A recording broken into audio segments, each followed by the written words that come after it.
Welcome everyone to Battle City number 2. I am the Sentinel here to call all of the action here tonight, starting with the first round quarterfinal of the Millennium Championship Tournament, a fatal 4-way contest. Introducing first, this man, the Prince of Persia, who has had quite a rough go of it over the past several months, as he has had, ever since he lost the Exceeds Championship back into Ken Masters back last year. He has been trying desperately to get back to relevancy, and it has just not gone well. Most recently, he had a very crushing loss to the Majin King, who is also gunning for a shot at the Exceeds Championship in a couple of weeks, as there is going to be a #1 contenders tournament on Hype. And stay tuned for all of that. But here comes entrant number 2, Captain Planet. Captain Planet, the facilitator of a number of rehabilitation programs, DVD sets, as well as a large and expansive set of merchandise that you can find all over the world. Captain Planet, he is a hero, looking to take pollution down to 0, but more importantly, looking to finally make a championship stride here in Colonial Impact Wrestling, something Captain Planet has been unable to do since setting foot in CIW, has not captured any gold yet. But what better way to change his fortunes than to win this quarterfinal match? Of course, there will be a triple threat semifinal, and then the finals of the Millennium Championship Tournament will take place on our 3-day extravaganza massacre. But Captain Planet has got a long way to go here. He's got 3 other men that he is going to have to take on here tonight.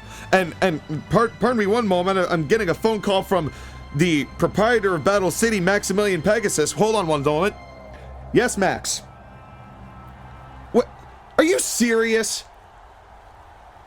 Okay. Yeah, well, that's I wish I could say I'm surprised, but all right. Yep, so be it. Yep, I'll announce it. You got it. Bye.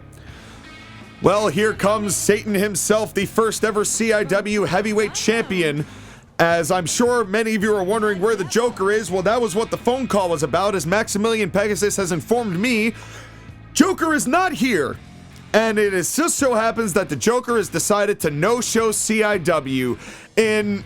I want to be surprised, I want to be upset, but this is the Joker. He lost to Batman back at the WrestleBration. I'm not surprised he's not here. So I guess this is going to be a triple threat match instead of a fatal 4-way, although Max seemed to suggest that he was frantically looking around the locker room trying to find a replacement. And we will see if he ends up finding one, but Satan needs a turnaround in his fortunes, as he has had worse luck than anybody. And now, wait a minute. I guess he's found somebody, but who is this? As the music makes me think it might be the boss, Michael Corleone. I'm seeing a lot of Chris Masters, though, more than... oh, okay.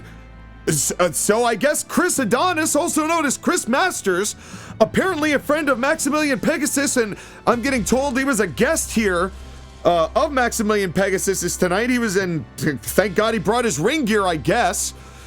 But Maximilian Pegasus has pulled one out of his sleeve and has gotten the masterpiece, Chris Masters, here, as he is, God, even for his age, he is looking in tremendous shape. And what a physical specimen this man is. But is it going to be enough to make the difference here in his CIW debut? An impromptu CIW debut on top of that. And folks, as he makes his way down to the ring, we're going to show you the bracket before this match begins to show you where everybody is. We've had a few results already from Battle City number 1 that we saw just a couple of weeks ago, where we saw King Leonidas advance, as well as we saw our good friend and mentor somewhat, Mitsurugi, the Soul Calibur slasher, who did a great job with the Pretentious Fool. He's not my mentor, but I'm sure that he is a sensei to somebody. But the masterpiece Chris Masters has completely changed the complexion of this quarterfinal match. But let's take you now to the bracket to show you with our limited graphics, because there's no way we got able to change it with Masters in time. But let's give you a look at the board.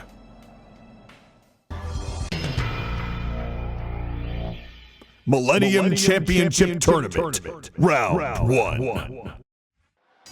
Here we go. And all 4 of these guys, Captain Planet going after Chris Masters.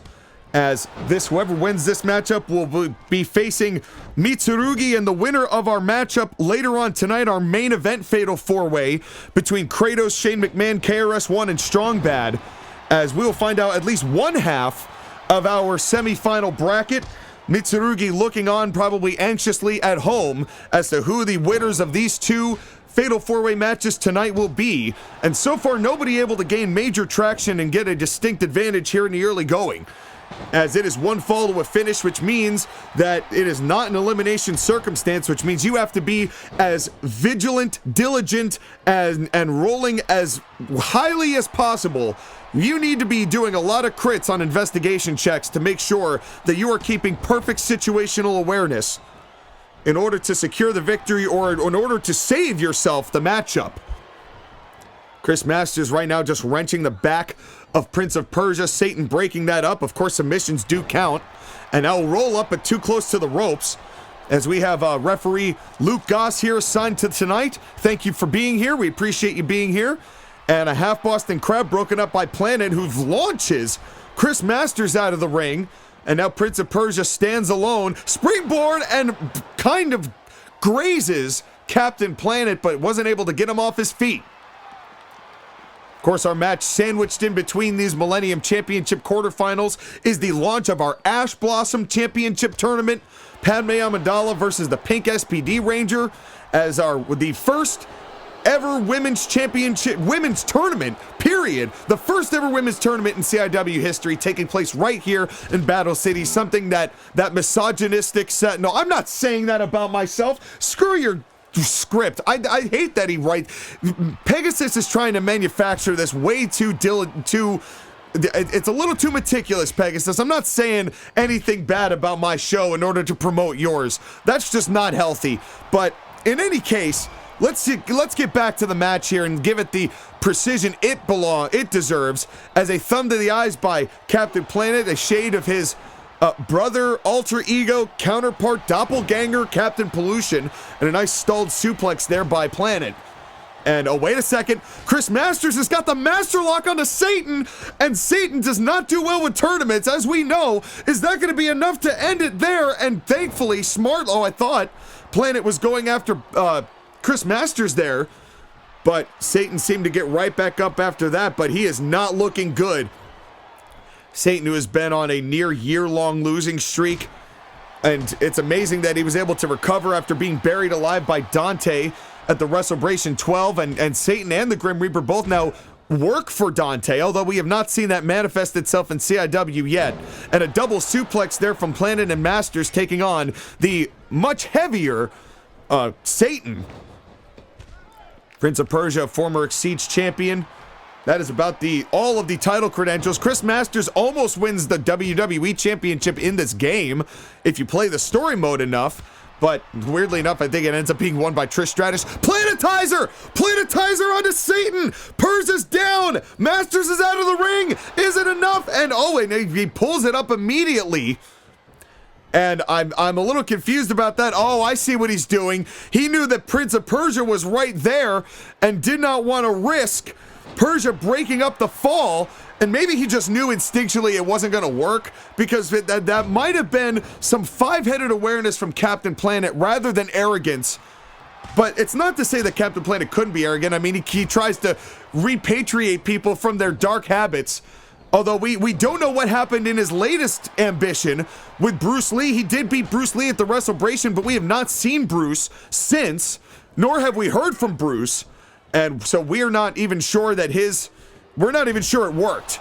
We have no idea whether Captain Planet actually saved him. He saved Jack Black, turned him into Steve from the Minecraft series as opposed to Bowser Black. We've seen it when Dr. Dirty, who is now Mr. Clean, who was Dr. Dirty and got turned back. Pepsi Zero turned back to Pepsi Man, full of calories, all at the hands of Captain Planet. And oh God, what a vicious frontways inverted suplex, hanging him up on the ropes did Planet to Satan, tried to get a roll up there, but too close to the ropes was Masters, and a big clothesline down.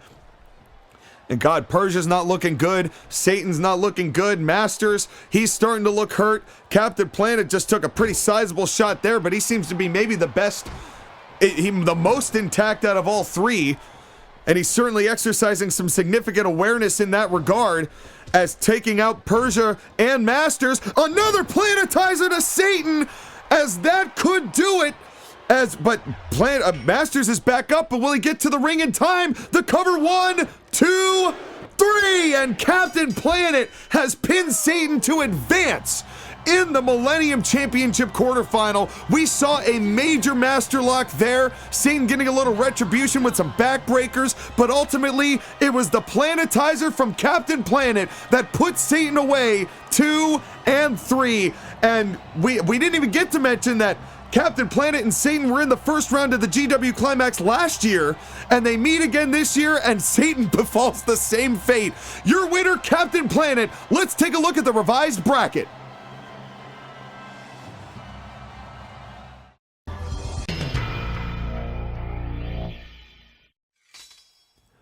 Our next matchup is a major matchup between this woman, the pink SPD Ranger, Sydney, who has done her best to represent the SPD Rangers as they have gone on quite a winning streak lately, as they are starting to build a little bit more momentum. Ever since the Red Ranger showed up, the SPD Rangers have been gaining traction, as the Pink Ranger would love nothing more than to do that herself here in the quarterfinal of the Blossom Tournament, but she has got a pretty significant opponent that she is going to have to face, a tall rock face to climb when it comes to the former two-time women's champion Padme Amidala, as Padme quite pissed off about losing the women's championship, first to Lara Croft at Oblivion of last year, and then at the WrestleBration getting pinned by her longtime adversary slash friend, Yuna, the current champion, who will face Lara Croft in a matchup at Massacre in a rematch for the women's title. But the winner of this tournament will get a title match at the time of her choosing. Here comes the former champion, Padme. And while she is known to absorb a little bit of the dark side in her, on many an occasion, she has still kept her spirits up, as she has done a great job of being a respectable champion, but she knows how to lay it in. She has some of the most devastating strikes in the women's division by far. We've seen that jaw jacker, of course, the Amidala slam that hits so devastatingly, won her the championship and retained that championship on a good number of occasions. But let's take a look at the women's bracket before we get this match started.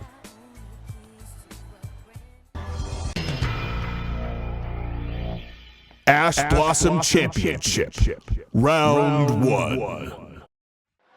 Here we go. And oh God. And I said that Padme was pissed, and now going for a schoolboy. 1, 2, and only 2. And it was a roll up right there as Padme tried to get the quick pin right out of the gate.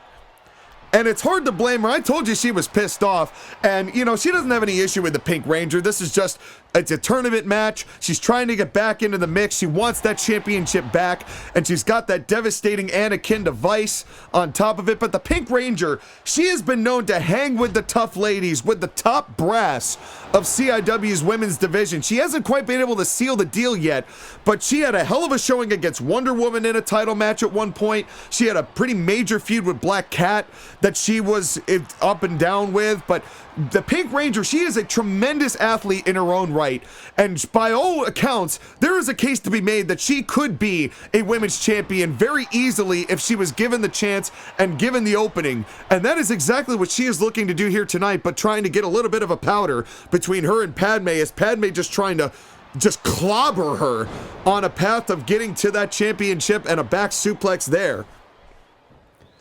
Padme very smash mouth in her style. The Pink Ranger a little bit more, oh God, and there's that jaw jacker as evidence. Whereas the Pink Ranger a little bit more technical, but here's the Anakin device. And is that going to be enough, just entangling the legs? Is that going to be enough to get the Pink Ranger to tap out here? But even if it doesn't, the damage that does, eliminating the vertical base, course, Sydney has the SPD silencer, also known as just a flatliner, a devastating flatliner that the Pink Ranger has utilized on more than one occasion. And now here comes the big knees from Padme, who has done a great job of isolating. Oh, what's she lining up for here? And oh God, what a knee to the skull! Charging all the way from the other side of the ring in order to land that knee. That is pain. Cover one and only one as the SPD Ranger kicks out there. These ladies, they know what it takes to win. Padme knows what it takes to win. She knows what it takes to be a champion. And another big body slam, and she is staying all over the pink SPD Ranger, who has had a very difficult time gaining any traction here in this matchup. Now, I said before this was going to be a tall rock face to climb, and she's going to have to do it without a harness here, as there's only one place to go but down when it comes to Padme Amidala, at least with the aggression that she's showing here tonight, and a sleeper hold as the Pink Ranger might be a little too close to the ropes, and Padme smartly breaking the hold up, not trying to exploit referee Luke Goss's count. You know, she's frustrated, but she's not to the point where she's just disregarding structure. Oh, God. Pink Ranger, Sydney hit a right hand and Padme decked her. And I do not envy the position of the Pink Ranger here. You know, it really is kind of wrong lady, wrong time to be the first person that Padme Amidala fights after losing that championship the way that she did. And now just another Anakin device. And is that going to be enough to get the Pink Ranger to tap? Not on this occasion. And folks, stay tuned for our big Millennium Championship quarterfinal main event, another fatal four-way matchup, as we will determine who Mitsurugi and Captain Planet will face, as Padme Amidala just literally decapitated the SPD Ranger with that clothesline. And every strike that Padme makes has got so much oomph. It's impressive how much Padme just lays it in at just a different level. But oh, nice, just a tackle there. Just pushing down, almost a shove with the forearm by the Pink Ranger. This Pink Ranger just trying to get anything going here, and that has not been easy to do. And now Padme vaulting the Pink Ranger over the top. Now, these ladies moving closer to me, not loving it there. Now an Anakin device here right on the floor, and she can't get a pinfall or a submission on the outside. But they do have a count of 10. This is just a standard singles match here in our first round, at least, as Pegasus has not announced what the second round. That is a series of second round triple threat matches, similarly to the Millennium Championship, but there's no, I have not heard any word about stipulation of any kind beyond it being a triple threat match. And Pink Ranger tried to leave the ring, and Padme closed the distance, closed the gap, and cut her off. And another Anakin device, as this has been very, very tactical from Padme Amidala from the early going. And now just wrenching those legs of the Pink Ranger. And again, God, Padme, as she is out for blood here, as the Pink Ranger, and I have never seen Padme this aggressive, even when she was fighting against the Natalie World Order and she was doing all that. And just look at this, the ferocity of Padme, just attacking those legs like a rabid dog. As Anakin has clearly stuck the dark side straight up her, and she is using it to her fullest ability here today, as she is pulsating, vibrating with the dark side here tonight, but not to the point where she's breaking rules. She's just using the energy, as the Pink Ranger has just been overwhelmed.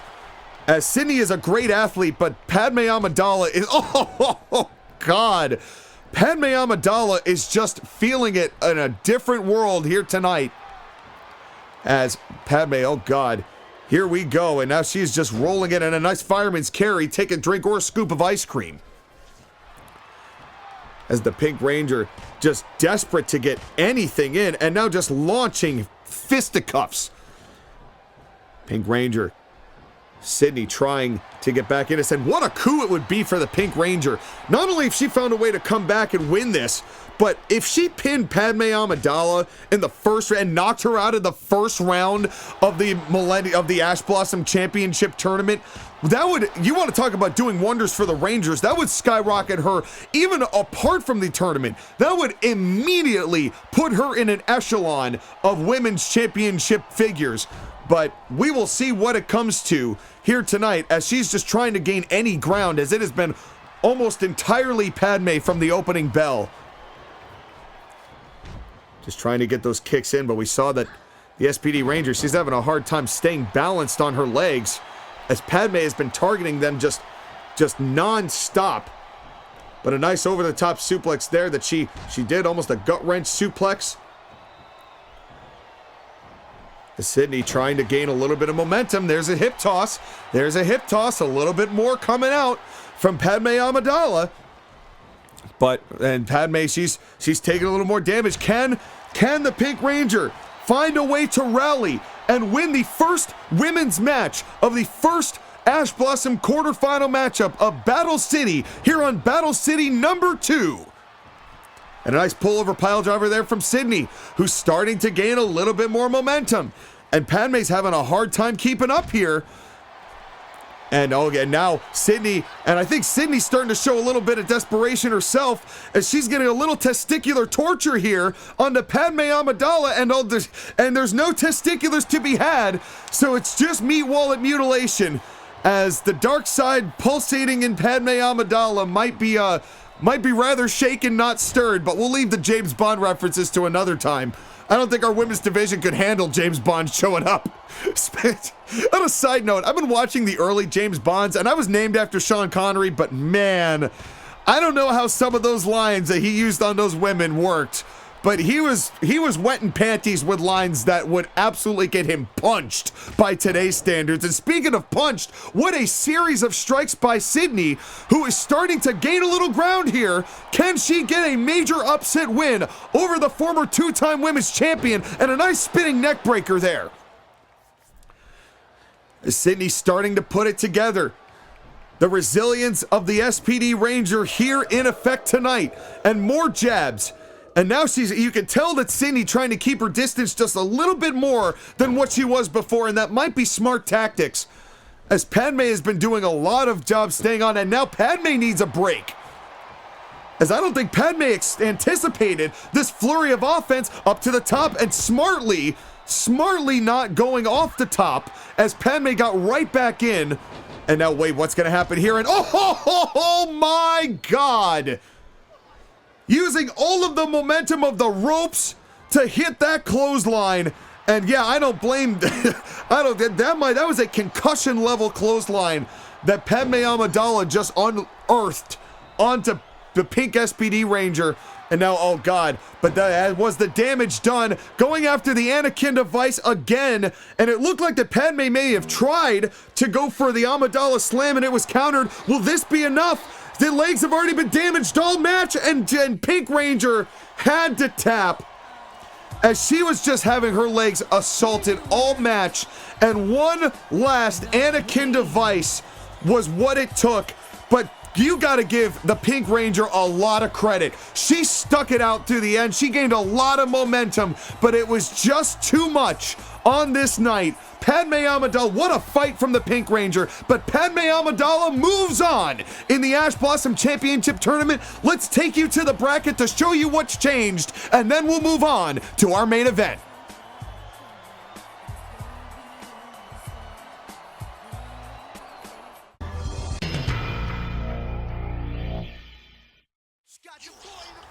Ladies and gentlemen, it is time for our main event of Battle City number 2.